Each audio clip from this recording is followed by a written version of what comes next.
नमस्कार मित्रांनो, math reasoning class या आपल्या एज्युकेशनल यूट्यूब चॅनलवर मी तुमचं सर्वांचं मनापासून स्वागत करतो। तर मित्रांनो, आजच्या व्हिडिओच्या माध्यमातून आपण महत्त्वाचे प्रश्न पाहणार आहोत। महाराष्ट्रातील सर्व सरळ सेवा भरतीसाठी हे प्रश्न महत्त्वाचे। तर मित्रांनो, चला वेळ न लावता व्हिडिओची सुरुवात करूया। तत्पूर्वी चॅनलवर नवीन असाल चॅनलला सबस्क्राइब करा, जास्तीत जास्त मित्रांपर्यंत व्हिडिओ शेअर करा, व्हिडिओ आवडल्यास व्हिडिओला लाईक करा आणि कमेंट बॉक्समध्ये आपलं मत नक्की नोंदवा। तर चला मित्रांनो, आता आपण पहिला प्रश्न या ठिकाणी पाहूयात। पहिला प्रश्न पहा, तुमच्या स्क्रीनवर आलेला आहे।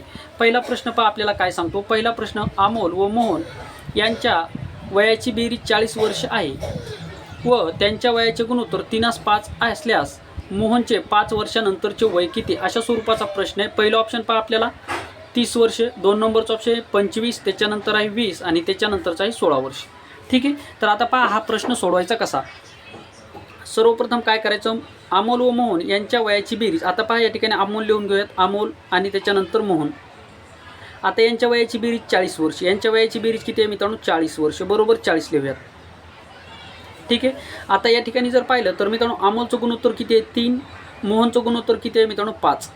आता गणितामध्ये आपल्याला बेरीज दिली म्हणून समोर आपण लिहून घेतली मित्रांनो बेरीज, ही 40 वर्षे। आता काय करायचं, 3 आणि 5 किती झाले मित्रांनो, या ठिकाणी 8 झाल्याच्या नंतर याला 8 न भाग देऊयात। 8 न भागल्याच्या नंतर 8 1 8, 8 5 झालं मित्रांनो 40। हे झालं मित्रांनो सर्वांचं कॉमन गुणोत्तर किती आलं आता 40। आता आपल्याला विचारलं कोणाचं, मोहनचं वय। मग मोहनचं वय विचारलं, मग मोहनचा गुणोत्तर किती आहे मित्रांनो 5 आहे। मोहनचं गुणोत्तर किती आहे 5, म्हणून ह्या 5 गुणाकारामध्ये 5 जर केलं तर ते येतं मित्रांनो 25। किती येते 25, म्हणजे मोहनचं आजचं वय किती असणार मित्रांनो 25 वर्ष। मोहनचं आजचं वय किती आहे 25 वर्ष, परंतु आपल्याला विचार काय 5 वर्षानंतरचं मोहनचं वय किती, म्हणजे आजचं वय आहे मोहनचं 25 वर्ष आणि 5 वर्षानंतर वय किती असणार, तर 25 + 5 जर केलं तर ते येते मित्रांनो 30 वर्ष। म्हणजे ऑप्शन क्रमांक 1 आहे आपल्या प्रश्नाचं उत्तर। म्हणजे मोहनचं जे की 5 वर्षानंतरचं वय किती असणार 30 वर्ष, मोहनचं आजचं वय आहे मित्रांनो 25 वर्ष आणि 5 वर्षानंतर मोहनचं वय असणार 30 वर्ष। तर मित्रांनो ऑप्शन क्रमांक 1 आहे आपल्या प्रश्नाचं उत्तर। पुढचा प्रश्न आपण या ठिकाणी आता पाहूयात। पुढचा प्रश्न पहा,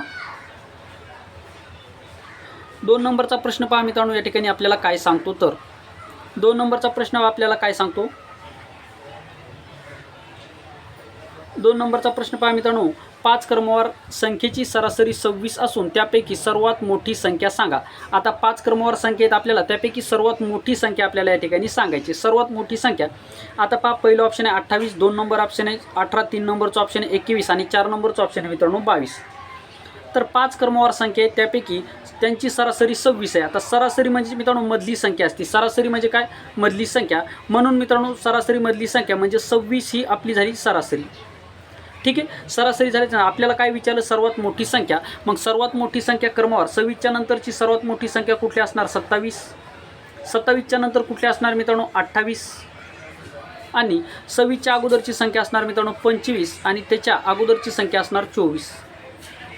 आता या संख्या किती झाल्या पहा, 1 2 3 4 आणि 5, आपल्या किती संख्या झाल्या 5, म्हणजे ह्या झाल्या 5 क्रमवार संख्या, त्यांची सरासरी झाली 26। आपल्याला काय विचारले, सर्वात मोठी संख्या। मग सर्वात मोठी संख्या कोणती दिसते, तर यापैकी सर्वात मोठी संख्या आहे मित्रांनो 28। म्हणजेच 5 क्रमवार संख्येची सरासरी 26 असून त्यापैकी सर्वात मोठी संख्या सांगा।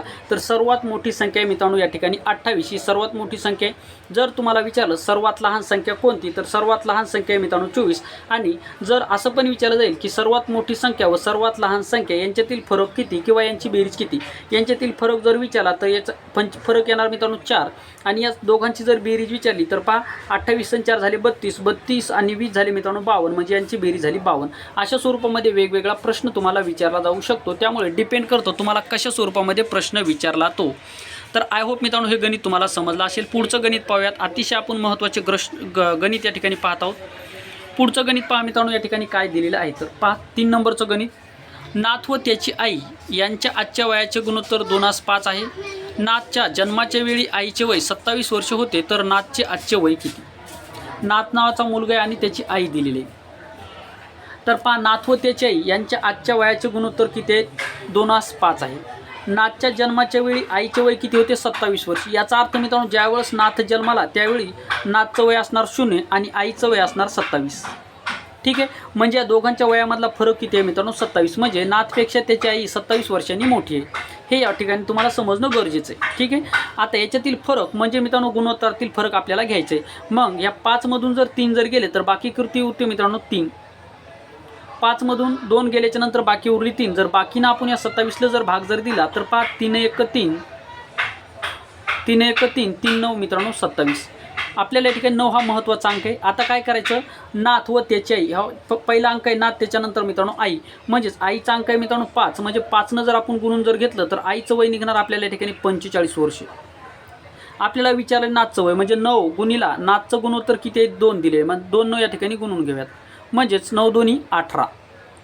म्हणजेच मित्रांनो नाथच्या आईचं वय किती असणार 45 वर्ष, तर नाथचं वय किती असणार 18 वर्ष. नाथ व त्याची आई यांच्या आजच्या वयाचे गुणोत्तर 2:5 आहे. नाथच्या जन्माच्या वेळी आईचे वय 27 वर्ष, म्हणजे त्यांच्या दोघांच्या वयामधलं अंतर 27 वर्षाचं आहे. आता 27 वर्ष अंतर असल्यामुळे या ठिकाणी आपण गुणोत्तरची वजाबाकी केलेली आहे, म्हणजे नाथचे आजचे वय असणार मित्रांनो 18 वर्ष. ऑप्शन क्रमांक 1 मध्ये दिलेले आहे, म्हणजे ऑप्शन क्रमांक 1 आहे मित्रांनो आपल्या या प्रश्नाचं उत्तर. तर आशा करतो हे गणितसुद्धा व्यवस्थितरित्या तुम्हाला समजलं असेल. पुढचं गणित पाहूयात. 4 नंबरचं गणित पहा. या व्हिडिओमधलं 4 नंबरचं गणित पहा. एक वस्तू 500 रुपये विकल्याने विक्रीच्या 1/5% नफा झाला तर त्या व्यवहारात शेकडा नफा किती? महत्त्वाचा प्रश्न आहे, थोडंसं लक्ष द्या. आता पहा, एक वस्तू 500 रुपयाला विकल्याने विक्रीच्या 1/5 नफा झाला तर त्या व्यवहारात शेकडा नफा किती? आता विक्रीच्या 1/5 नफा झाला. एक वस्तू 500 रुपये विकल्याने, आता पहा विक्रीच्या म्हणजे विक्री किती आहे मित्रांनो 500 रुपये लिहून घेऊयात 500. विक्रीच्या किती नफा झाला मित्रांनो 1/5 नफा झाला. विक्रीच्या 1/5 नफा झाला, म्हणजेच मित्रांनो आपल्याला काय आता या ठिकाणी 5 1 5 आणि या ठिकाणी 5 1 5, म्हणजेच आपल्याला 100 रुपये काय झाला मित्रांनो नफा झाला. म्हणजेच आपण एक वस्तू 500 रुपयाला विकली तर त्या ठिकाणी आपल्याला 100 रुपये नफा झाला. याचाच अर्थ मित्रांनो ती वस्तूची किंमत आहे मित्रांनो 400 रुपये.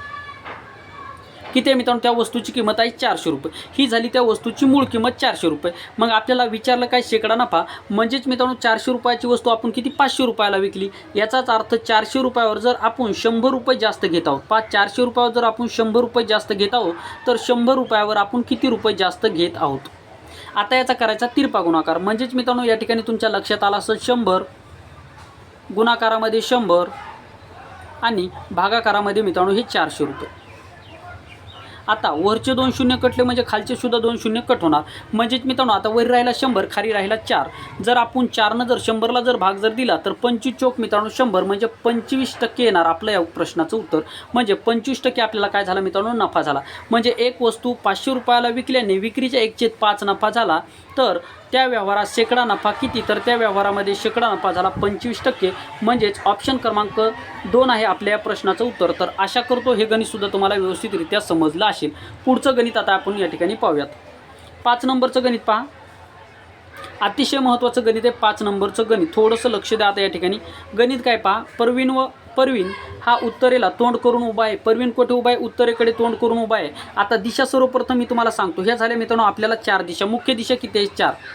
ही झाली मित्रांनो पूर्व दिशा, ही झाली मित्रांनो पश्चिम दिशा, ही झाली उत्तर दिशा आणि त्याच्यानंतर ही झाली दक्षिण दिशा. ह्या झाल्या आपल्या मुख्य 4 दिशा आहेत. आता आपल्याला म्हटलं काय पहा या ठिकाणी, परवीन हा उत्तरेकडे तोंड करून उभा होता. याचा अर्थ मित्रांनो परवीन हा वरती तोंड करून उभा असेल या उत्तर दिशेकडे. ठीक आहे, म्हणजे उत्तर दिशेकडे तोंड करून तो उभा असेल. आता ज्यावेळेस परवीन हा उत्तर दिशेकडे उभा असेल त्यावेळेस त्याचा उजवा हात इकडली दिसेल, ही उजवा हात असेल, त्याचा हा उजवा हात असेल आणि त्याच्यानंतर हा असेल मित्रांनो डावा हात, हा असेल त्याचा डावा हात. आता आपल्याला गणितामध्ये जसं जसं सांगितले तसं तसं आपण या ठिकाणी वळून घेऊयात. तर आय होप इथपर्यंत तुमची कन्सेप्ट क्लिअर झाली असेल. ठीक आहे, आता याच्यानंतर पहा पुढची कन्सेप्ट मी तुम्हाला काय सांगतो. तर या ठिकाणी थोडंसं आता लक्ष द्या. आता जी मी अगोदर कन्सेप्ट सांगली त्यावर आधारित पहा. परवीन हा उत्तरेकडे तोंड करून उभा आहे, म्हणजेच या ठिकाणी मित्रांनो परवीन आहे, कन्सिडर करूया या ठिकाणी परवीन आहे.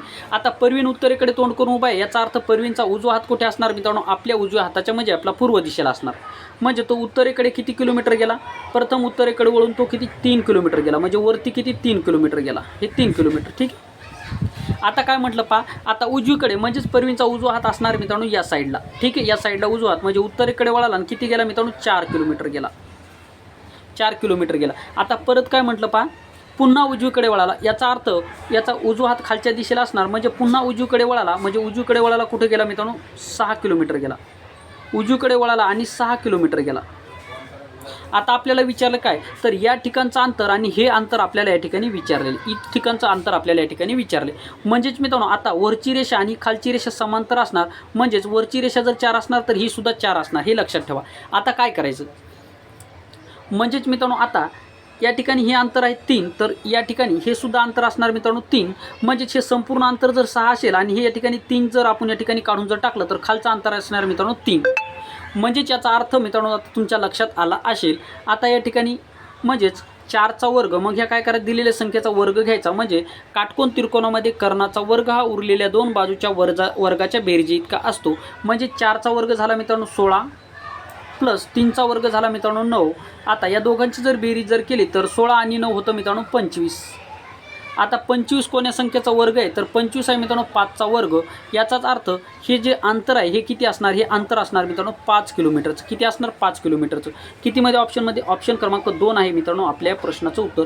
म्हणजे प्रवीण व परवीन हा उत्तरेकडे तोंड करून उभा आहे. प्रथम परवीन हा उत्तरेकडे 3 किलोमीटर चालत गेला, नंतर उजवीकडे वळून तो 4 किलोमीटर व पुन्हा उजवीकडे वळून 6 किलोमीटर चालला. तर आता तो सुरुवातीच्या ठिकाणापासून किती किलोमीटर अंतरावर असेल, तर तो आता सुरुवातीपासून 5 किलोमीटर एवढ्या अंतरावर असेल. तर आशा करतो मित्रांनो हे गणित तुम्हाला व्यवस्थितरित्या समजलं असेल.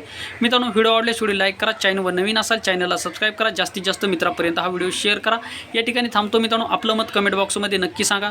थँक्यू, धन्यवाद. व्हिडिओ शेवटपर्यंत पाहिल्याबद्दल तुमचे मनापासून आभार मानतो.